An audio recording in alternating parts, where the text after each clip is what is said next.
ઓમ શ્રી પરમાત્મને નમઃ. શ્રીમદ્ ભગવદ્ ગીતાની આ યાત્રામાં આજે આપણે આવી પહોંચ્યા છે શ્લોક ક્રમાંક 30, અધ્યાય 7મો, જ્ઞાન વિજ્ઞાન યોગ. આગલા શ્લોકમાં ભગવાને કહ્યું કે જે ભગવાનનો આશ્રય લઈને ચાલનારા બ્રહ્મ, અધ્યાત્મ અને કર્મના વાસ્તવિક તત્વને જાણી લે છે, એટલે કે ભગવાને કહ્યું એમ કે આ સકળ સંસાર મારામાં જ ઓતપ્રોત છે, વાસુદેવ સર્વમ. તો એવું જાણી લે છે તે અસલ રૂપમાં ભગવાનને જાણી લીધું છે એમ કહેવાય છે. આજનો શ્લોક જોઈ લઈએ. શ્રી ભગવાન ઉવાચ સાધિભૂતાધિદૈવં માં સાધિયજ્ઞૈ ચ યે વિદુઃ પ્રયાણકાલેऽપि ચ માં તે વિદુર્યુક્તચેતસઃ. ઓમ તત્સદિતિ શ્રીમદ્ભગવદ્ગીતાસુ ઉપનિષત્સુ બ્રહ્મવિદ્યાયાં યોગશાસ્ત્રે શ્રીકૃષ્ણાર્જુન સંવાદે જ્ઞાનવિજ્ઞાનયોગો નામ સપ્તમોऽધ્યાયઃ. આ શ્લોકમાં આવતા સંસ્કૃત શબ્દોના અર્થ જોઈએ.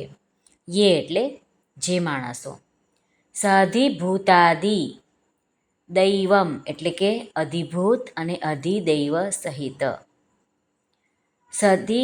સાધિયજ્ઞમ એટલે અધિયજ્ઞ સહિત, મામ એટલે મને, વિદુહુ એટલે જાણે છે, યુક્ત ચેતસઃ મારામાં ચિત્ત પરોવાયેલા માણસો, પ્રયાણકાલે એટલે કે અંતકાળે, અપી એટલે પણ, મામ એટલે મને, ચ એટલે જ, તેમજ આ બધા જ ચના અર્થ થાય છે.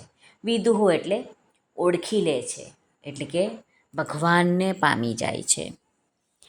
આ શ્લોકનું ગુજરાતી ભાષાંતર જોઈએ તો શ્રી ભગવાન અર્જુનને કહે છે, જેઓ અધિભૂત સહિત, અધિદેવ સહિત, અધિયજ્ઞ સહિત મને જાણે છે, તે મારામાં જોડાયેલા ચિત્તવાળા પુરુષો અંતકાળે પણ મને જ જાણે છે, એટલે કે મારામાં લીન બને છે.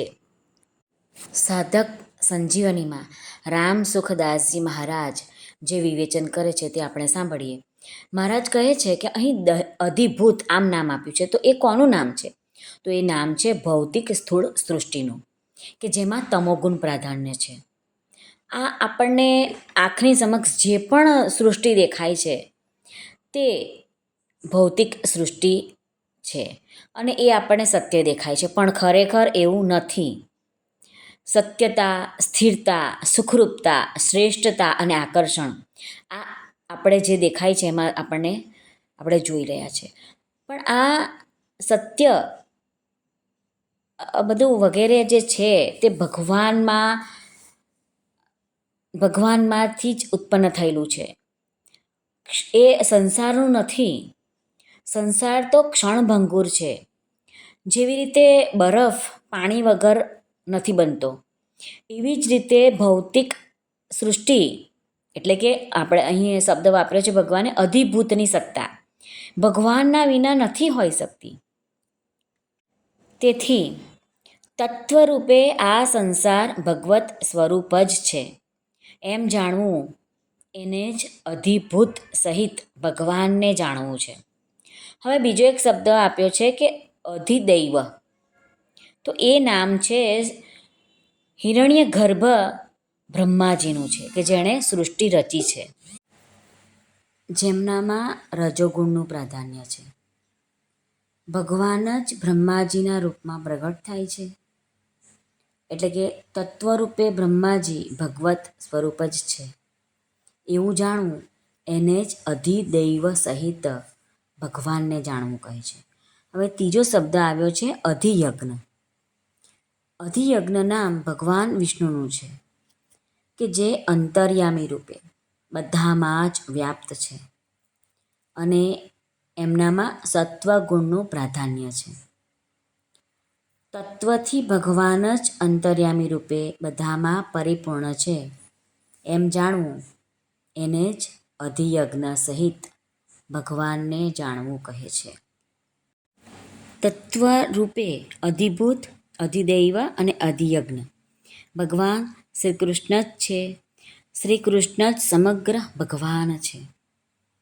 પ્રયાણકાલે પિચમાન તે વિદુર્યુક્ત ચેતસઃ જેઓ સંસારના ભોગો અને સંગ્રહની પ્રાપ્તિ અને અપ્રાપ્તિમાં સમાન રહેવાવાળા છે તથા સંસારથી સર્વ પ્રકારે ઉપરત થઈને ભગવાનમાં લાગેલા છે તે મનુષ્યો અંતકાળે પણ ભગવાનને જ જાણે છે.